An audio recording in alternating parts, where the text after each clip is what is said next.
Hey, what's going on? You know who it is. You know what it is. All right, you guys, peep game. All right, so here's the thing. I was just listening to Dreamers Pro, and he was just talking about this thing with Stephen A. Smith still basically, assessing what happened with him and Max Kellerman. Max Kellerman been gone for a while. He been removed from the show for a while. The more I hear Stephen A. Smith explain about what happened with Max Kellerman, the more and more he just starts to sound disingenuous, and he comes across as if he's not being truthful. Now, I would watch it when Max Kellerman was on there when I had time to watch it. I didn't think nothing was wrong with Max Kellerman being there. I thought that the show was solid, And to keep hearing Stephen A. Smith reasons why Max Kellerman had to go, that Max Kellerman wasn't a journalist or an athlete, so he had no right to be there, So I don't know, man. That sounds kind of absurd. I think that sounds very absurd. My own assessment is, I think Stephen A. Smith saw how Max Kellerman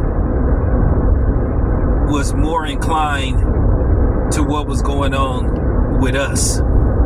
And he felt that he was losing Max Kellerman to the so-called community that he's basically, thumbed his nose at and basically gave the middle finger to and basically, disassociated himself with. And I guess he thought to a certain degree that Max Kellerman was trying to out-black him.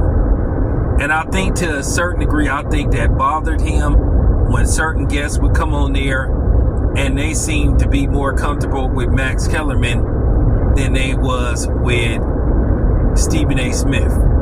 It was almost like Stephen A. Smith felt like he was the outsider and Max Kellerman was that guy that was inclined with the community, because you would see a lot of times, for the most part, when certain stuff would come on and they'd talk about specific subjects,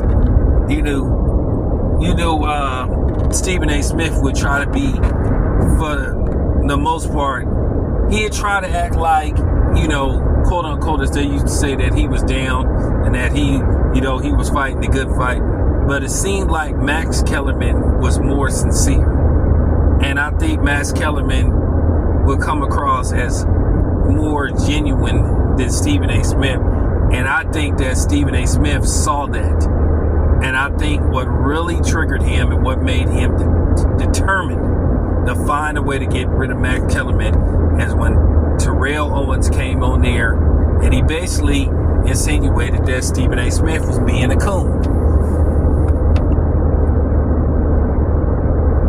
And when he said that Max is more blacker than he is, I think that hit Stephen A. Smith so hard. I think he went home thinking about that. And I think he developed an instant vitriol and contempt for Max Kellerman. Which, to me, it wasn't Max Kellerman's fault. Terrell Owens said that. And I think at the time, Stephen A. Smith began to just come across as a lost soul. Some of his takes on certain particular subjects was just so off base to where you would just be like, did this dude really just say this? And I think when Max Kellerman would give his assessment, he would seem more level-headed. And I think Stephen A. Smith grew envious of that. And it's like, damn, this dude is like growing and seeming to get the audience that I want. It seemed like he's taking my people away from me, but at the end of the day, Stephen A. Smith has went out of his way to distance himself from his so-called people.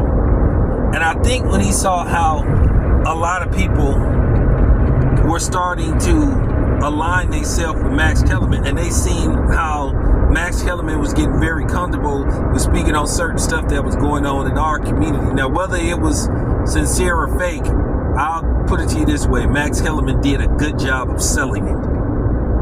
So people started to say, when you start hearing this stuff about, Max Kellerman is invited to the cookout, the barbecue, and the gumbo party and all that goofy shit, and Stephen A. Smith isn't, I just think that he saw something in Max Kellerman, or he saw what was going on, and he just was like, nah, But the thing is, with Stephen A. Smith, you can't serve two gods. He picked a side, and now he has to live with it. He chose what side to be on, and he has to stay there. You can't back and forth this. And I think Stephen A. Smith thought he could do that. You can't have one foot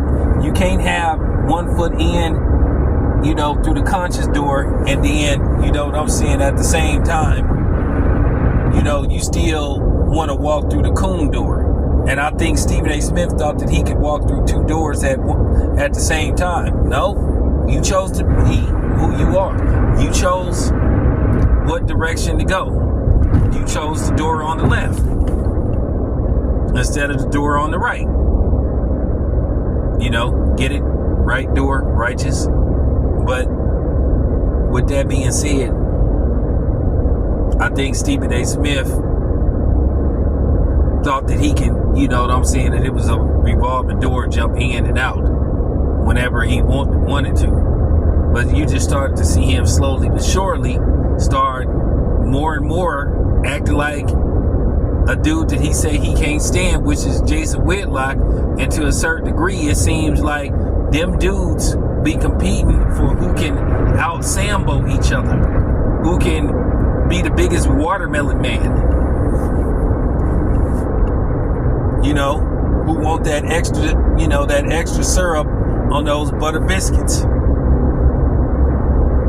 So that's what I think happened with Stephen A. Smith. I just think he just saw Max Kellerman as a dude that was basically trying to steal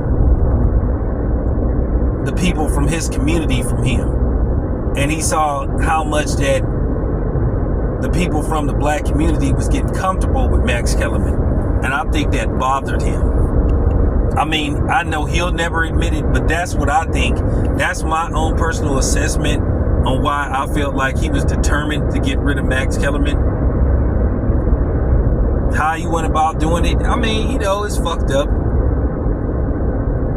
The thing is with Max Kellerman, I respect him as a media person. As you guys know, I've interviewed Max Kellerman a few times. Max Kellerman has given me some great interviews. So I respect Max Kellerman from that standpoint. I don't know Max Kellerman as a person, but I just think that Stephen A. Smith thought that Max Kellerman was trying to take the black community away from him.